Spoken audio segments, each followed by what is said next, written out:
কালবৈশাখী এক রাতে সবকিছু যেন মায়ার জলের মতো ভেসে গেল। ছোট ছোট ঘর পানিতে ডুবে নৌকা চলছে। যে ঘরগুলোতে ছিল হাসি, আজ সেখানে শুধু পানি। সবকিছু ভেসে গেল, তবুও থামে থাকেনি এই কৃষকেরা। পানির নিচে ডুবে থাকা ফসল আর হাত দিয়ে খুঁজে নিচ্ছে শেষ আশার আলো। এটা শুধু কাজ না, এটা বাঁচার শেষ চেষ্টা। পানির নিচে ডুবে থাকা ধান বালতি ভরে তুলে নিচ্ছে শেষ আশাগুলো।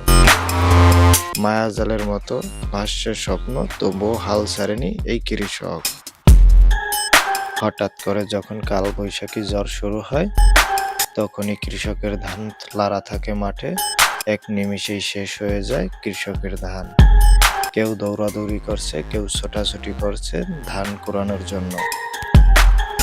একদিকে কৃষক ধান খেতে গিয়ে ধানের আগাছা পর্যন্ত পানি দেখে কান্নায় ভেসে উঠছে তার হৃদয়খানি। নিজের চেষ্টা চালিয়ে ধান কাটে সবাই। মেঘ বৃষ্টি ভিতর এই কালবৈশাখী ঝড়ে তবুও কৃষক থামে থাকেনি। মাঠে ধান ভরানো, একদিকে বৃষ্টি আর একদিকে পানি জমে গেছে। কৃষকের এই আহাজারি যেন রূপ নিয়েছে তাদের জীবনে অনেক ভয়ঙ্কর। তারা এই সোনালী ফসল ফলিয়েই তাদের জীবিকা নির্বাহ করে। যখন পানির নিচে বুক সমান জলে ধান কাটে, তখন কৃষকের মাথায় যেন আকাশ ভেঙে পড়েছে এমন একটা অনুভূতি। কারণ সারা বৎসরে তারা যে খাবার খাবে, তাদের জীবিকা নির্বাহ করবে, সেই ফসল আজ বন্যায় তলিয়ে গেছে।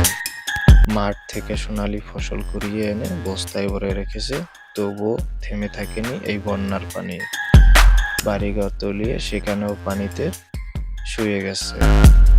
কিছু কিছু জায়গায় ধানের কাড়ি দেওয়া ছিল, সেখানে ধানের গজা সহ গাছ জ্বালিয়ে গেছে। বৃষ্টিতে ভিজে তবুও থেমে থাকেনি এই কৃষকেরা। এই কালবৈশাখী ঝড়ে কৃষকের জীবনকে বদলে দিল। কৃষকের দুঃখ কষ্ট আরো বেড়ে গেল।